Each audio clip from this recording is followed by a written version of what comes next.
Okay, this is an interesting story. Brooke Shields is speaking out about a date she had with the late John F. Kennedy Jr. So Brooke told Howard Stern that she met him on a ski vacation with her mom in the 80s after going to a local bar with his family. John invited Brooke, that's what she called him, John, back to his place. Watch.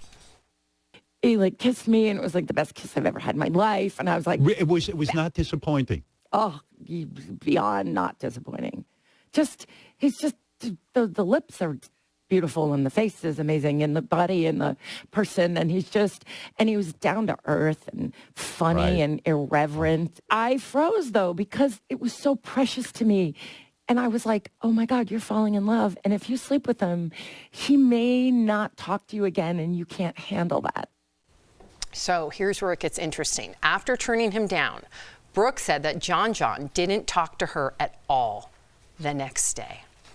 I think this is a win-win for both parties. What? I absolutely do. So because she refused to have sex with him, he's not going to even acknowledge her? She exercised her self-autonomy. She made a decision. Yeah. She then gave that decision to him, let him know, and now it's his decision. There's two people involved here, and he could say, doesn't matter, we're going to breakfast tomorrow anyway. I'll meet you on the slopes after. Or he can say, I'm done here, and close the proverbial shade on you. Wait a second. They were in the same chalet, though. I've in never. the same ski chalet. Hotel. Ski fancy, chalet. Okay. Chalet. Okay. So, just saying, cool, she didn't have sex with you, but you can at least acknowledge her the next day and say hello. Well, he doesn't have to. It would be nice, but he doesn't have to. He doesn't have to, but I can still judge. You can. No, I can't. You have to let him live his truth too. And if he's saying I don't want to talk to you, that's his truth. Yeah, I'm going to say y'all are both right. You're absolutely right, Al, that both of them had a decision to make, and Sam's absolutely right. It just ain't a good look. It's not a good look. It's not a good look. Thank you. It makes you look petty. I don't know, man, but it's John F. Kennedy Jr. You know what I mean? So you're saying you would have gone with him that night? I might have had sex with him. Yeah, it's John F. Kennedy Jr. You know what I mean? And you're stuck in his chalet. It's very romantic, I'm just saying.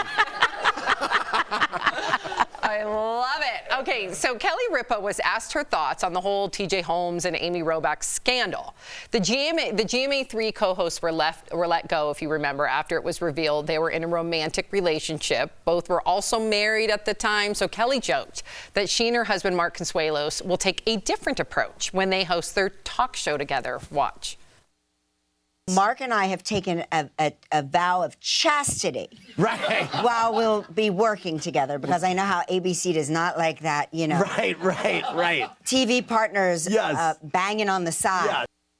Yeah. What do you think about Kelly weighing in on the scandal? I don't agree with her in that, yeah, I could see how ABC wouldn't want that, because ABC's paying for all this. All the lights, all the studios, all the time that everybody's there, health insurance, all that kind of stuff. ABC's paying for it, and I can see an employer saying, I don't want you having a romantic escapade where it's up and down, people are talking about it, distracting from work, because every conversation you have about Amy and TJ is taking away from our bottom line. So just in a cold, fiscal manner to look at this, it sounds crazy. I'm siding with ABC on this one. If I had employees, I wouldn't want them dating. It's too much drama. I don't want drama. I want work. I want things produced.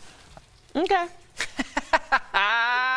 Good talk. But there's more context. Okay. It's not just two people dating. There is a history of supposed toxic personalities that hurt the work culture, and a history of dating people inferior to you. So, well, also, let's not forget that they were both married to other people. So that is, I mean, let's be honest, there is really, people can come to work and fall in love. Obviously, we've had this conversation before. That's how we used to do it in the olden days.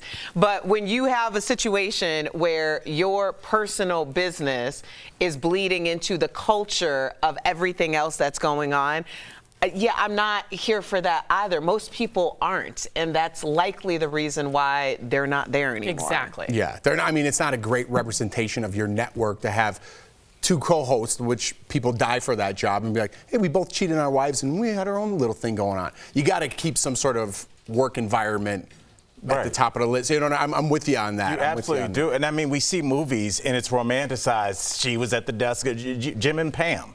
You know, but but honestly, how you can meet at work. That's not what Yeah. I'm saying. But if you're in a relationship and you're talking to America every day about morals and stories and things That's like it. that, you can't be like, well, on the side, you know, yeah, you can't have that. No, yeah, you can't you're have exactly that. right. We are all in agreement. I like it. Okay, so this is going viral. It's Ben Affleck. He's gone viral again. This time it's over his ability to speak Spanish fluently while giving an interview to a Spanish-speaking radio outlet about his new movie Air. Take a look. Es que este no es la historia de Michael Jordan. Y también Michael Jordan no se aparece en la película. Es tan grande, es tan importante, es tan magnífico. No hay un actor en el mundo que la audiencia puede creer cuando yo digo, mira, es Michael Jordan. That almost seemed like AI for a second. did a didn't it? little Yeah, bit, for a right? second I thought that was AI. Right, I'm just saying that's Muy why. caliente. That's why. See your reaction. Yeah. That's why every dude tried Rosetta Stone because every guy wants to be able to just switch and just go into that. And that's not like American high school Spanish where you're like it's very boring. And that was like he sounds like he speaks it fluently, casually. Like that. That's a really cool look. I wish I learned. You think J-Lo has something to do with that? Maybe. Maybe, but I mean, you'd have to like speak it if you immerse Why was yourself. that such a confusing No, question? no. I did give you. I did. And that's And my all fault. three of you I looked at did. me like, No, Because my thought, I was I thinking get it. like, have I ever heard J-Lo speak Spanish? And I was trying to think. Right. Yes, she had a whole Spanish album at one point. Okay. Very Okay. interesting. Yeah. That's why I looked at you like that because I was like, is have I heard J-Lo her German? Hey, and if he knew how to speak Spanish before her, let me tell you, that was definitely like a big old plus. Of Can I ask you course. why is that a turn on? I think for me, it's sexy to hear someone else speak in a different language for a number of reasons. Number one, you just appear more cultured. Number two, you appear more inclusive. Oh, get to the sex part. I already said it's sexy. No. It's mysterious. I led with What was it's one? sexy. I said there's multiple reasons why it's sexy. What was number one? You appear cultured. That wasn't sexy. What was number two? You are inclusive. Still haven't mentioned sex. And trickles into the bedroom. There you go. Okay. That's where I was getting to. Oh, okay. All right. Megan, our Oh, producer, just gave me yeah. a wink. Megan knows what we're Yeah, talking she about. does. Yeah. Look how she's holding her mug of coffee like a glass of wine in the kitchen at a party, like I know, yes. Look, Megan is so. I mean, her always, husband speaks fluent Spanish, so yes. she gets it. Yeah, absolutely. Yeah. All right. See? All right. All right. I love it. All right. Okay, Jennifer Aniston, you guys. She says that she regrets her first big splurge after landing Friends, spending $13,000 on a vintage Mercedes watch. I do remember my first big splurge was on a Mercedes that had a for sale sign on it for almost 2 years. It was a little white 280 SL Mercedes, and it was there for a long time. I mean, it could have been over 2 years. And I always was like, I can't wait someday. And then one day I bought it, and then I drove it, and then drove it again, and it never drove again. 2 drives? It was a lemon, and that's why it's been sitting there, and I didn't know any better to get it checked out or do. Yeah, they So that was just took you a to nice town. 25-year-old mistake. It looks like Jen's ex Brad. Are we still on this one? No. We're supposed to discuss, right? Yes. Okay, that's what I thought. Okay. So this reminds me of you in Nordic Track. Sorry. Wow. Yeah, it does. I was controlling my anger, but the Nordic Track is still around. Catch everybody up if they don't know. If you guys don't know, I got a Nordic Track during COVID. And you know, people said they didn't see anybody. I saw the repairman every week. Every week this guy came, and it was under warranty. Erica's face, because I complained about this thing forever. Now it's out of warranty, so if something happens, it's over. But I still ride it. It's going strong. But if there was a purchase recently that I made, it was that Nordic Track. Sorry, Nordic Track, do better. Yeah. No, you put your time in. You called. You did all the things. What about you, Erica? I just replaced my Nordic Track. Did you? So Yeah. you too. Yeah. Yeah. Well, who'd you replace it with? Another Nordic Track.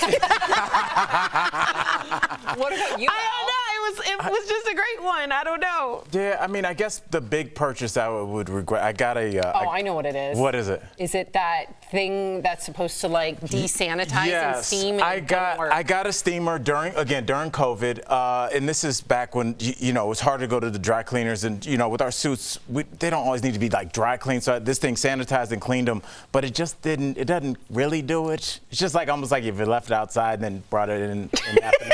It's like clean, but it's not like. I thought this was going to be like I mean, when you see it, it's as big as your refrigerator. Yeah. It's got buttons for settings, and do you want to sanitize these kids' clothes, silk, you whatever. You can put pillows in there. Yeah, like it's not a handheld steamer. No, it's like a walk-in mini dry cleaners. Yeah, that's exactly what it. He did, and it doesn't work. It's like a bad dry cleaners. Yes. So I mean, how about cool, you? Though. Did you? You know, I'm pretty. I do actually have some because I'm pretty careful with my purchases. But I'm starting to take a page from your book when it comes to weddings. Mark and I. Are you planning to have another one? No, okay. But I'm just saying, Mark and I spent a lot of our savings on our wedding and our honeymoon because we paid for it. Our parents helped a little bit, but we wanted to pay for our own wedding because we were at 30 years old. And I look back and I'm like, man, we could have put like a down payment on a house. Yeah, but you went to Italy for a month, like you were trying to find yourself. Yeah, that's a long time. No, she was looking for George Clooney. That's not true. That's true too. You stalked him on your honeymoon? What are you talking about? When you were taking weird pictures of him you were stalking him. It was in Lake Como, yes. And the news just came out that he was there. He bought a property there, and he sometimes mingles with the locals. And I had a fantasy that Mark and I would get to know him in one of the local pubs, and then he'd invite us onto his yacht, and who knows what would happen. Well, what was going to happen? Yeah, what was going to happen? You were lusting after another man on your honeymoon? We would become friends. So you better clarify. You went to Italy to stalk George Clooney to get on his yacht to be friends. Yes. Okay. Good plan. All right.